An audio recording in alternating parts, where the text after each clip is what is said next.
ఆరవ రాశి కన్యా రాశి. కన్యా రాశి వారికి ఏ విధంగా ఉండబోతుంది? జులై నెలలో వాళ్ళు ఏం చేస్తే మంచి జరుగుతుంది? ఏ పని పట్ల ఎంత జాగ్రత్త వహించాలి? ఇవన్నీ కూడా గురువుగారి మాటల ద్వారా తెలుసుకుందాం. 2026 సంవత్సరం జూలై నెల 7వ నెల రాశి కన్యా రాశి, 6వ రాశి కన్యా రాశి. ఈ కన్యా రాశి ఎట్లా ఉంటుందో చూద్దాం. కన్యా మిథున బుధ. కన్యా మిథున రాశులకి బుధుడు అధిపతి. ఈ బుధుడు ఉన్నటువంటి రాశి చాలా బాగుంది. శుక్రుడు, రాహువు, గురువు, రవి, బుధుడు. తర్వాత ఈ గ్రహాలు 4 గ్రహాలు బాగా ఉన్నాయి. ఈ గ్రహాలు బాగుండటం చాలా విశేషం. ఈ కన్యా రాశిలో ఉన్నటువంటి వాళ్ళకి వ్యాపారం బాగుంది. చదువు విపరీతంగా ఉంది. చదివిన కొద్దీ మంచి ర్యాంక్ వస్తుంది. విదేశాలకు వెళ్ళటానికి బాగా అవకాశం ఉంది. మంచి భార్య రావడానికి అవకాశం ఉంది. బాగా డబ్బులు నిలబడటానికి అవకాశం ఉంది.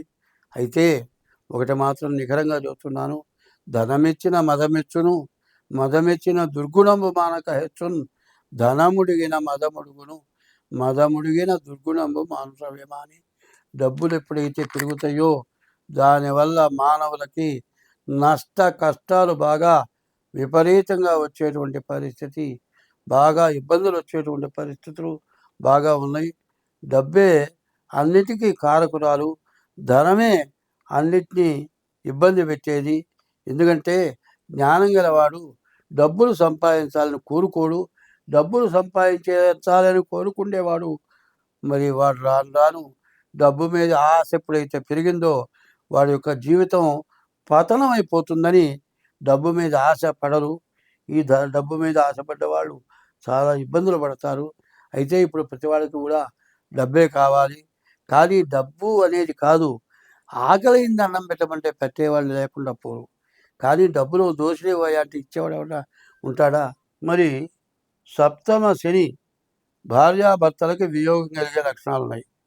కాబట్టి సప్తమంలో ఉన్నటువంటి శని వల్ల ఇబ్బంది, రవి బుధుల వల్ల బాగా ఆదాయం ఉంది, గురువు వల్ల విద్యా ఉద్యోగం విశేషంగా ఉంది, శుక్రుడు వల్ల వివాహం కావడానికి బాగుంది. కానీ మధ్యలో సప్తమ శని వల్ల కుటుంబ కలహాల వల్ల సమస్యలు ఎక్కువైపోయి బాధలు పడే లక్షణాలు ఉన్నాయి. కాబట్టి ఈ రాశి వాడు తప్పనిసరిగా డేట్ ఆఫ్ బర్త్ ద్వారా మీ జాతకం చూపించుకుంటే ఎంతైనా మంచిది. స్వస్తి.